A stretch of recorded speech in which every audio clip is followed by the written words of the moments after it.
তো সবাইকে hello and welcome back to our channel. তো আশা করি সবাই ভালো আছো, সুস্থ আছো এবং তোমাদেরই একটা জিনিস এখন সবারই মাথায় ঘুরছে, দাদা আমাদের তো রেজাল্ট বেরোচ্ছে না, আমাদের রেজাল্ট কবে বেরোতে চলেছে, এই একটাই কোশ্চেন, আমাদের কাউন্সেলিং কবে হয়েছে, এটাই তোমাদের এখন কোশ্চেনটা আসছে।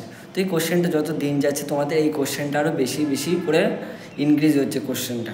তো এটা হওয়ার কারণ তোমরা নিজেরা না, ডব্লিউবিজি বোর্ড নিজে এখনও সিদ্ধান্ত নিতে পারছে না রেজাল্টটা কবে বের করবে। এর প্রধান কারণটা তোমাদের আগে জানতে হবে যে তোমরা যে টেনশনটা করছো। তো দেখো, আজকে আমি তোমাদেরকে সব কিছু নিয়ে আলোচনা করবো। তোমাদের ভর্তি কবে হতে চলেছো, তোমাদের কাউন্সেলিং কবে হবে, রেজাল্ট কবে দেবে, সব কিছুই জানি। তো ভিডিওটা লেন্থি হবে, প্রথম থেকে শেষ পর্যন্ত দেখো, পুরো ডিটেলস এখানে আমি সব জানিয়ে দেবো। তো তোমাদেরকে পুরোটা জানতে হবে ভিডিওটা, তাই জন্য পুরোটা ভিডিওটা দেখো এবং সব ডিটেলস তোমরা এখান থেকে জানিয়ে যাবে। তো ফার্স্ট দেখো, তোমাদের রেজাল্ট কবে বেরোতে চলেছে। তো এটার ফার্স্ট যে রিজনটা, যে রেজাল্টটা দেওয়ার পিছনে যে ডিলেটা হচ্ছে, সময়টা, ডেসটা, যে সময়টা আস্তে আস্তে বাড়ছে, যে রেজাল্ট আরও দেরি হবে, এটার মেন কারণ হচ্ছে আমাদের ওবিসি সমস্যা। ওবিসি কেস যেটা নিয়ে চলছিল সেটার কোনো সমাধান হচ্ছে না। সেটার জন্য দেখবে তোমাদের বেসিক্যালি যারা ওবিসি ক্যান্ডিডেট আছো, তারা যারা কলেজে আছো, তোমরা একটু রেসপন্স করে জানাবে যে তোমাদের যারা ওবিসি আছো তারা ওএসসি স্কলারশিপ পাচ্ছ কিনা।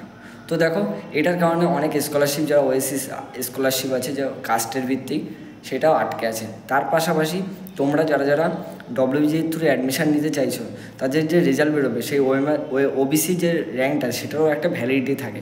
তো সেটার বেসে তোমাদের অনেক বেনিফিট হতে পারে। তো সেটা ওবিসি যেহেতু কেসটা এখনও সলভ হয়নি, সেহেতু ডব্লিউবিজি বোর্ড এখনও দিতে পারছে না।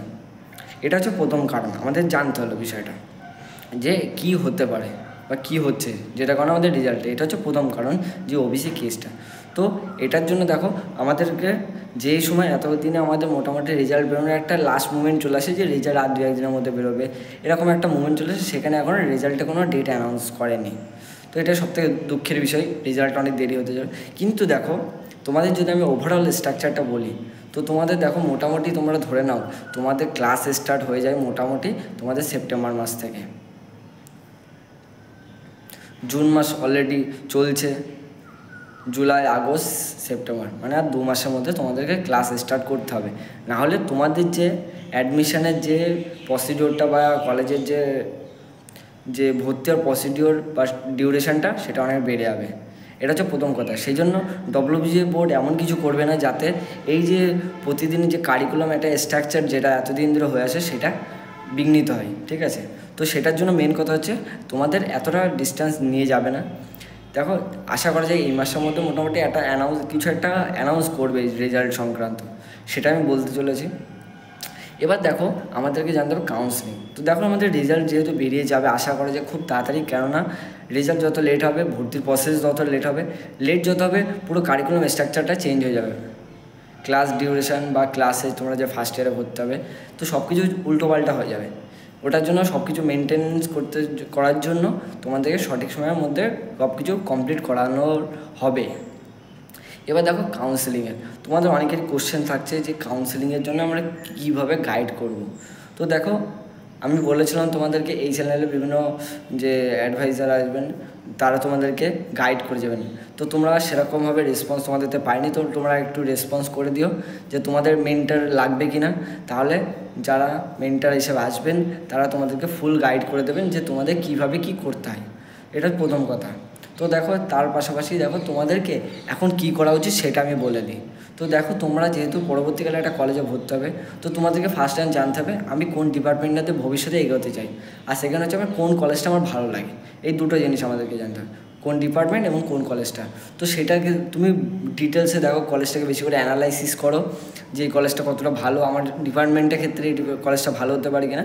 এভাবে প্রত্যেকটা কলেজ তুমি ডিসাইড করে দেখো যে এই কলেজগুলো ভালো আছে, সেগুলোকে একটা নথিভুক্ত করো বা লিস্ট করার পরে ওটাকে আবার শর্টে কী থাকবে, তুমি পরপর সাজাবে যে ভালো থেকে খারাপ, যে আমি এই কলেজটা ফার্স্ট প্রেফারেন্সে রাখবো, সেকেন্ড প্রেফারেন্সে রাখবো। তো এইভাবে তোমাকে সাজাতে হবে। এটা হচ্ছে তোমাদের এখন কাজ। তোমাদের ইউটিউব বলো, বিভিন্ন সোর্স বলো, সিনিয়র্স বলো, তাদের কাছ থেকে তুমি সাজেশান নাও যে আমার এই কলেজটা কেমন হতে পারে। এইভাবে তোমাদের এখন সাজেশান নিতে হবে। সাজেশান নেওয়া হয়ে গেল, তারপর তোমরা কলেজ সেভাবে চুজ করবে। কারণ দেখো, তোমাদের রেজাল্টটা খুব দেরি করবে না, রেজাল্টের পরপরই তোমাদের কাউন্সেলিংয়ের ডেট দিয়ে দেবে এবং কাউন্সেলিং শুরু হয়ে যাবে। যেখানে first counselling, second counselling, mock up round, এই 3টে রাউন্ড থাকবে। তো 3টের মধ্যে তোমাদেরকে অ্যাডমিশান নিতে হবে, এটা হচ্ছে মাস্ট। এটা গেল তোমাদের কাউন্সেলিং প্রসেস। সো কাউন্সেলিং প্রসেসে তোমাদের কলেজে অ্যাডমিশন নিতে হবে। তোমরা যদি সরকারিতে নাও সে সরকারি বেসে, প্রাইভেটে বলো, সেই সব কিছু সেই একটা নির্দিষ্ট ডিউরেশন বা টাইমের মধ্যে সব কিছু কমপ্লিট হয়ে যাবে। তারপর তোমরা অ্যাজ এ ফার্স্ট ইয়ার হিসেবে কলেজে জয়েন করবে। এটা হচ্ছে প্রথম কথা। তো এটা জিনিসটা বুঝতে পারলে তোমাদের রেজাল্টটা নিয়ে যে সমস্যাটা সেটা কেন হচ্ছে, তোমাদের কাউন্সেলিংয়ের যেটা, এবং তার পাশাপাশি তোমাদের যে ভর্তি হওয়ার নিয়ে সমস্যা কী হতে পারে ইন ফিউচার, এটা হচ্ছে আমি পুরোটা আলোচনা করে দিলাম। তো দেখো তোমাদের ফার্স্ট ইয়ারে তোমরা যারা ভর্তি হবে, তো এই যে যদি এই মাসটার মধ্যে কোনো কিছু না বের করে, তো আশা করা যায় তোমাদের সমস্যা অনেক কিছু ফেস করতে হবে। এটা হচ্ছে মেন কথা। তো তোমাদের হাতে এখন কিছু করার নেই। এখন যিনি ডব্লিউবিসি বোর্ড যে স্যার আছেন বা অফিসার যিনি আছেন, তিনি চাইবেন না যে কোনো কারিকুলাম স্ট্রাকচার জানে বিঘ্নিত হয়, তারা এমন কিছু রেজাল্ট আউটে যদি দেরি করে। তো এটার জন্য সবাই সেইভাবে প্রস্তুতি নেবে যে তাড়াতাড়ি যাতে রেজাল্টটা বেরিয়ে যায়। এটা হচ্ছে মেন কথা, এবং আশা করি যে রেজাল্টটা খুব তাড়াতাড়ি বেরোতে চলেছে। আমি বেশি কিছু আর বললাম না আজকের এই ভিডিওটাতে, অনেকটা তোমাদেরকে ডিটেলস আমি অনেক কিছু জানিয়ে দিলাম। তোমরা পুরোপুরি ভিডিওটা দেখেছো আমি আশা করব। তো ভিডিওটা কেমন লাগলো অবশ্যই জানিও, লাইক শেয়ার কমেন্ট করতে ভুলো না, সাবস্ক্রাইবটা করে রেখো এবং দ্রুত নোটিফিকেশানের জন্য বেল আইকন অল করে রেখো, যাতে দ্রুত নোটিফিকেশানটা তোমাদের পৌঁছে যায়। তো আজকের ভিডিওটা আমি এখানে শেষ করছি, দেখা হচ্ছে নেক্সট আবার নতুন ভিডিওতে। তো আজকের মতো টাটা।